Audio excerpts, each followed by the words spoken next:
Kini ang GMA Regional TV Live.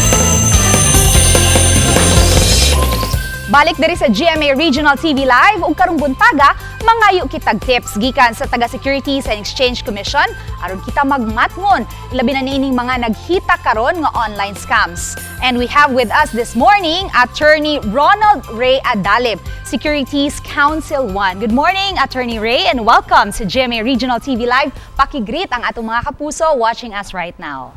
Good morning. Salamat, Attorney, for joining us. Happy New Year ni mo, Attorney. Happy New Year, sir. Okay. Una sa tanan, Attorney, kay matud ra ba sa feng shui consultant nga among na-interview yesterday. This year kuno is a good year to start a business. Nya basig kining uban maingganyo unya nga mo invest mga negosyo. Unsay timailhan, Attorney, nga kini di ay ang ilang nasudlan scam? Ato yung tanawon, so una kay kung natay mga mukhaan nga mo invest, ato doon na i-check kung registered ba sa SEC, sa Securities and Exchange Commission. So maka-add ra mo sa mong office ana para mo verify. Pero pwede sa ta mo check online. So natay website sud si SEC, si sec.gov.ph. Pwede sa nato ma-check nasa tay app, nasa SEC check app, ma-check sa nato dito. Ibutang nato ang name or kung nasa registration number, ma-check nato kung registered ba sa auto. Kung may ma-consider nato, Attorney, nga mga telltale signs nga murag kuyaw de tani kuyaw scam o kuyaw de ang turing usa ka muna natay mga red flags jud ano mga scheme. So mo na to ganina kung registered ba, pinakauna pero dili lang jud kung registered na siya, legit na dayon kay pwede man corporation. Kani mga investments kay mangihanglan sad ni og natay secondary nga lisensya gikan sa SEC para pwede sila mo solicit sa atong public nga mo pwede ka mo invest og mga securities, mga yun na. Okay, but sige. Continue. Naingnan na sa to ganina nga kanang too good to be true kung kayo og makuan kay mo dyan na ikuan nga isa na kasayon nga scam na siya kanang dagko og mga naka-guarantee og return. So pero mo ingon, Attorney, nga get rich quick. Get rich quick. Mao dyan na Di siya. na pwede. Kuan na, kuyaw na. Kuyaw na siya, bantayon na siya. Di mo siya ingon nga kuan kay naam jud risgo kung mosulta og negosyo, naam jud na risgo nga kuan nga possible nga naa. Kanang ilang kwarta nga paspas kay mutubo Tinuod ang may. interest mo gyud na usa sa mga timailhan. Pero Attorney, unsay naamang mga investments kuno ang naa ang logo sa SEC? Unsaon man na nila pag kanang sa online? Sa online, ang kanang logo sa SEC need na og mo gamit ana need na og permission sa MOA para magamit. Pero wala, pwede jud sila mo check lang gihapon sa mong office kung legit ba siya basin walang kibaw nga di pwede mo gamit sa logo nga walay permission.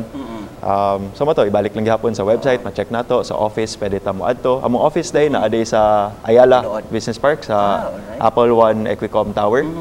Sa nami sa 12th floor, so pwede jud mo adto dito para mo visit para mo mangutana sama. Kung naay ma-report sa inyo, Attorney, nga panalit kanin ning duol or nagpa-invest sa mga tao niya, kuan day siya, scam day siya. Unsay action gihimo sa office niyo? Kung naadyo mo kaan, pwede mo report sa MOA, pwede mo hatag o letter, at least makibaw mi nga na ay ongoing na scam or na ay na scam, or pwede sa mo email sa epd@sec.gov.ph or sa SEC Cebu, SEC Cebu @sec.gov.ph. Unsay mga nature kasagaran sa mga scams nga labi na mga online investment scams, Attorney, nga na-report sa inyong office karon? Ang usual jud nato nga mga schemes nga madawat kay kaning mga Ponzi scheme o pyramid scheme. Okay. So mo na ang usual nato, medyo familiar na sa itong public nga unsa na mga pamaagi, katong na mga upline downline, may ana. Especially kung wala ni sila secondary license. Then naa sa tay karon nga mo yung nidagandagan sad kani mga loan, online lending. Magbantay sa daan na kay ang pamaagi biya karon kay dadon mo og private nga group chat. Then diha mo ni once mahatag kwarta, i-kick out ka or i-block sa kuan. Ang kuan lang ana kay usually ma-receive na namo kay na-kick out na ang tao. So mangingkamot sa miyon saon na mo upag trace kani mga ani nga mga reports. Okay. For year 2023, unsa nakadaghan nga mga reports ang inyong nadawat mga reklamo kabahin niini? Wa jud ka exact number kay daghan jud mi reports nga madawat pero sa karon na na-release ang SEC na national mga advisories, mga over 120 plus na siguro to nga mga advisories. Nga na-release nato diha na mo notify mi sa public nga kani nga mga certain nga mga action or investment schemes or bisag corporation ay wala ni naka-register sa MOA nga mga secondary license to solicit investments from the public. Magukod pa ba nato dito ni kani ingon ani nga mga kumpanya behind this? Makuan na nato na siya yung mga corresponding violation sa law nga pwede nato ma-filean og kaso. Like question may kanang ang kwarta mabawi pa ka sa atong Kana. mga sa atong mga kaigsuonan kung naka-invest na sila, nakapondo na sila. Ma-part na nato sa tong kaso, pero panikamuton jud nato makuan nga mabalik jud ang kwarta sa public. Pero attorney, sa kining mga na-report sa inyong office, na ano ba sa time ingon nato nga na-solve na nato? Like nagukod yun nato ang katong mga na-involve ani? Usually, murag lisod ang paggukod. Lisod jud nato magukod kay usually ato mga receive nga mga reports kay humana man gud ang kuan then usually mangdagan or manago na. Pero amo gyapon ang kuan, filean gyapon kaso kung hopefully ma-resolve sa namo. Kanang mga mo na attorney no, kanang mga loan nga mo na kabantay ko kanuna na may kanuna mo flash sa atong mga social media accounts kanang mga online nga mga loan. Attorney kinsa may sagad ba mahimong prey, mahimong victim ana. Si online loans, legitimate man dyan noon na ang mga online loans. Kaya naaman tayo mga naka-register dyan sa SEC. Alright. Na-adyo yung mga certain companies na pwede sila mag-engage sa online. May mga online lending apps, mga nana. Pero naratay kinatuban kung kinsara to kutub ang nakapwede ana. Pero amo na ato nang kanon nga magmatngon lang jud atong public sa kung di sila magpasagad sad og loan nato. Loan og mga bisag asa lang. Okay. Pero do you have a kuan ba attorney kanang murag list sa kini mga kuanan ni Islam? Mga ilado na ni nga ng mga scammer. Nabay Nato sa pwede atong- matanaw sa ato ang Sa atong mga website katong sec.gov, sec.gov.ph kung ato lang na pangitaon dito kinsay mga online lending platforms ang accredited or registered sa ato with SEC. So naanay lista dito. Panalit attorney kita naman tayo Cebu office dire sa mga dunas nasa ubang probinsya attorney. Pwede online na sila musumbong sa inyo or through phone.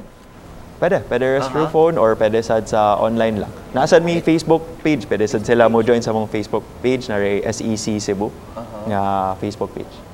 Okay. Finally, attorney, ang imuhang mensahe nga sa tanan natong mga kapuso nga gatanaw karon buntaga aron di gyud sila mailad ini mga online scam. Magmatngon lang jud sige. Take a pause kung naay mo kang investments, especially if dako-dako jud ni nga kwarta kay di ba lalim ang pagpangita og kwarta karon. So before mo kano kwarta, verify lang jud. Pwede naman mo moadto mo visit sa mong office para mo verify kung dili enough nga mo check lang mo online.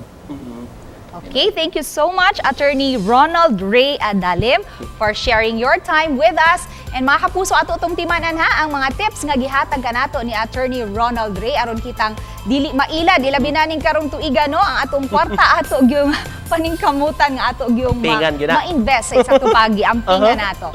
Ug mga kapuso, mobalik pa ang GMA Regional TV Live. Kini ang GMA Regional TV Live.